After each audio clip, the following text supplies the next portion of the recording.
could say, okay, Donna L. Holloman, with your Spiritual Archer blog, what do you mean by learn to love here on this earth plane?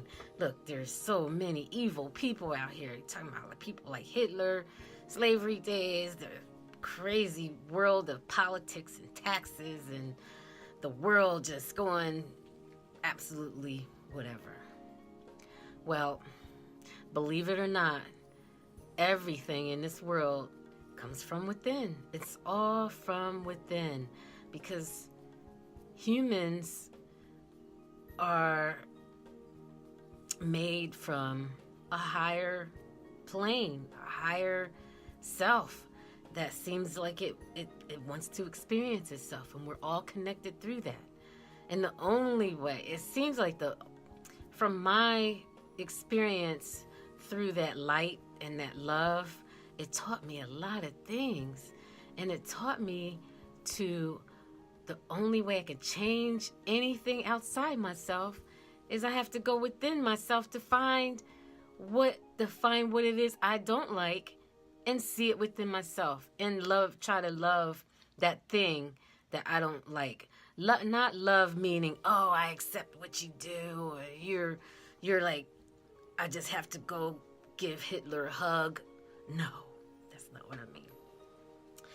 What I mean, my intention is to say, within there's powers. There's a power that we're not privy to because we choose not to be privy to it. We choose to be blind by it. We choose to live in a world of me, of what can I get, how can I accomplish, how much money I can make, how much I can buy a big house for my kids, put them through college. Everything is built on the outside world. Well, within there's energies that we choose to somewhat ignore, because it's kind of a, I mean, I hate to say this, but it seems like it's a waste of time. Wait a minute, where I got time to go sit back and try to deal with all my feelings? I got all these kids to feed. I got this world, things happening in this world. You know what can I do about it? There's nothing I can do about it. So it is what it is. Well, it is and it isn't. Everything is what it is, but everything isn't what it is.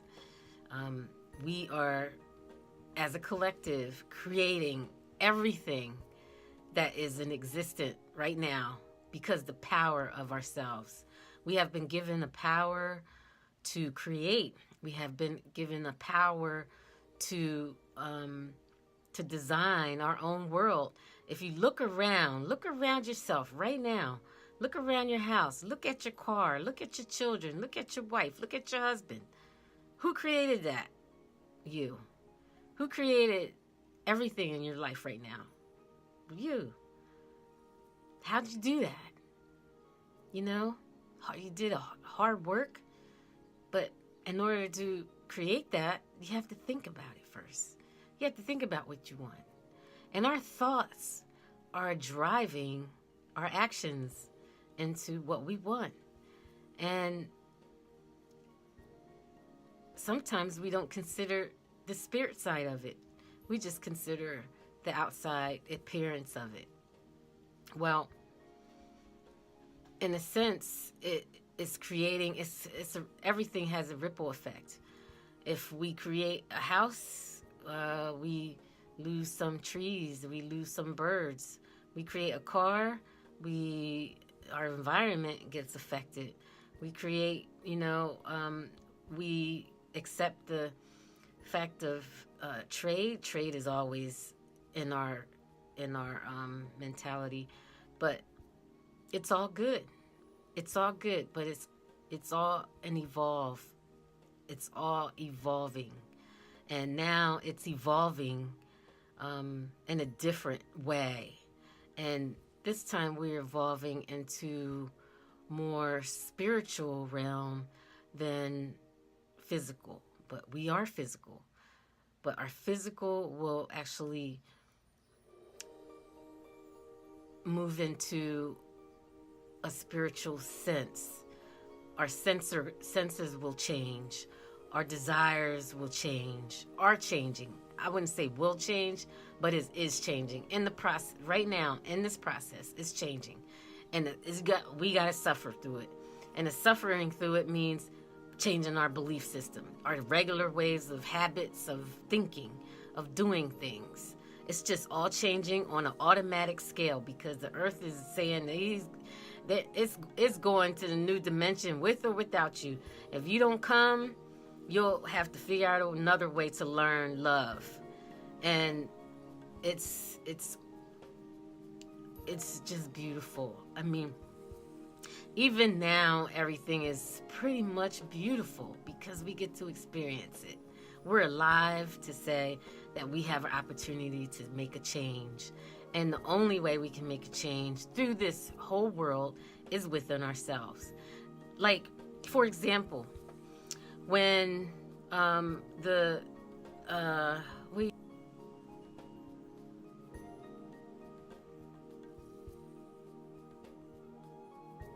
at that time, we were like, an airbag? What do you mean an airbag? Who's going to do with that? But then eventually they showed some examples. They gave you a sample of what would happen in a car accident and how an airbag works. And as a collective, we all pretty much caught on. And we now have airbags in pretty much every car. And this is kind of like what the spiritual awakening is going to do. It's starting with one or two who changes their inner focus from not necessarily all the way from ego, but mostly away from ego to spirituality. And spirituality is not necessarily a religion. It's like I said before, spirituality is what you feel through yourself, what you focus on, what you think about. You know, now it's time to think about some good things. Now it's time to think about relax. Mogi, okay, that's my dog. That means he said somebody's at the door, but it's coming. That it's time to love again. It's time to actually be powerful again. Be strong and loving and accepting, and eventually the world will be heaven on earth. We'll be so powerful. Well, we are powerful. I mean, I keep saying will be, but we are. And now we get a chance to actually be. Finally, just be. Love you, and thank you for stopping by. It's Thursday, Thursday the 19th. And I look forward to speaking with you again. And I really, truly hope that I was able to help you through the intense nature of a spiritual awakening process. Check me out again next Thursday. I'll be around. Last week I was a little late. I was traveling. I'm helping some clients. I have several businesses. I have a thing about business. I love business. I'm a businesswoman, I guess.